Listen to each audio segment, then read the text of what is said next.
It's early in the season here on our cut flower farm, and we have a lot of blooms that are on the shorter side. Here's some of our first dahlias of the season. But the blooms are really, really short. I don't want to throw these guys away. And you guys really showed us last weekend at the farmer's market that you really enjoyed these pre-wrapped bouquets. So I'm gonna make those today. I'm gonna make one of them, show you what it looks like. We're gonna price it together. So sometimes I'll just use mason jars. Today I'm gonna use this fun vase. I pick these up at random garage sales. I always start with like a filler in the bottom, because when you have that in first, it really gives you a base to kind of squeeze other flowers into. So just start adding here. And I'm just putting it in different directions, different angles. So I'll kind of count it up as I go. So there's 2 yarrow. This one had like a funny, these like funny stems that grow. A short bouquet is great for these because you could cut them short. They fall to the side. We like to use everything that we grow, and these pre-wrapped jar market bouquets really help us do that. It also allows people to go home with something that is in water. And so if they're walking around at the market, they don't have to worry about their bouquet wilting.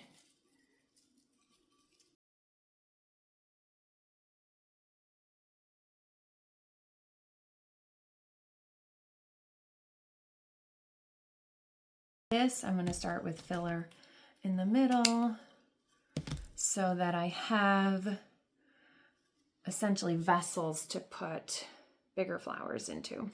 Cut this one short,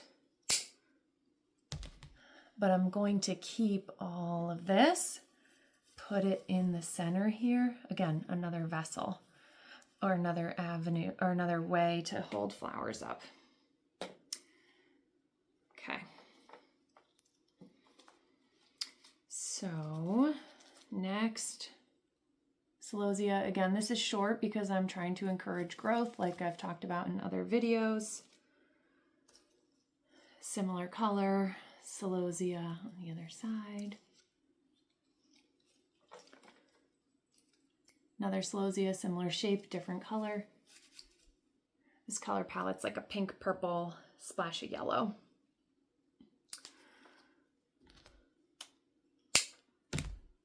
Veronica.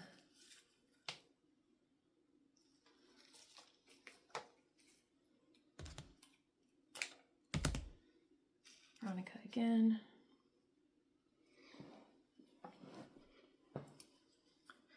And then, oh, we have a couple more Veronica in here.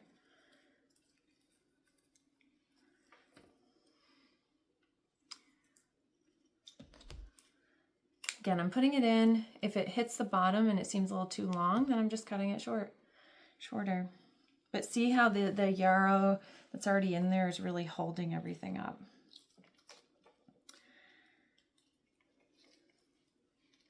Thistle.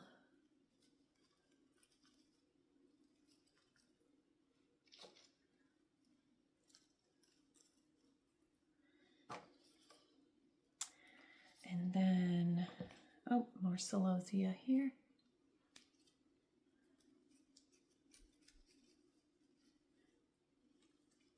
Put these a little bit in the middle because these are a little I wouldn't say droopy, I would call them drapey. Drapey is a more attractive word. There. And then maybe a little snapdragon. Snapdragon can sometimes grow funny if they don't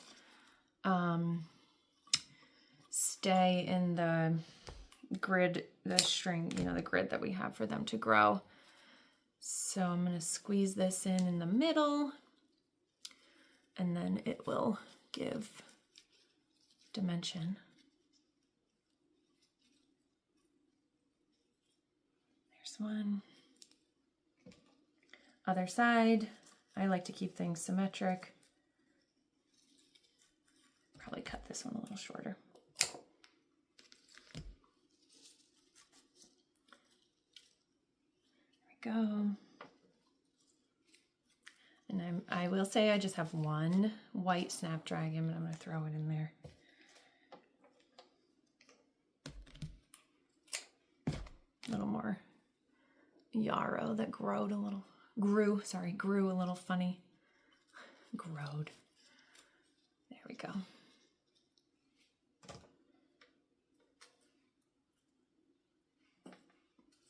Okay.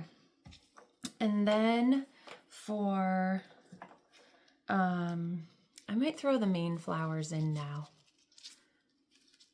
so that I can see what we really need here. So dahlia,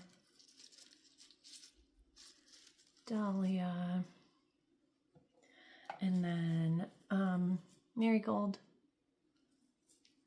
punch of yellow. I'll call this a punch. It's a bright yellow. And marigold.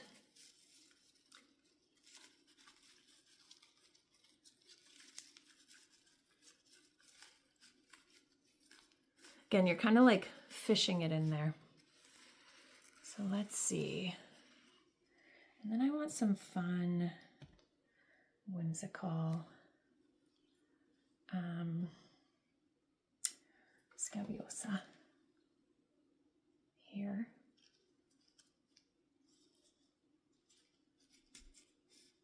There we go. And last, but definitely not least, our liatris. So these are going to add a little height here. That might be a little too much height. Again, you're putting in the flower and you're just like sitting back and looking. Does this look does this look too high? Does it add some fun dimension?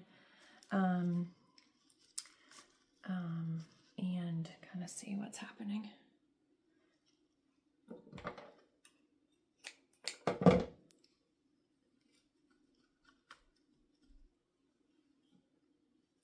This might be a little too high. So I think like all three of those liatris were just cut probably at different heights, which is perfect.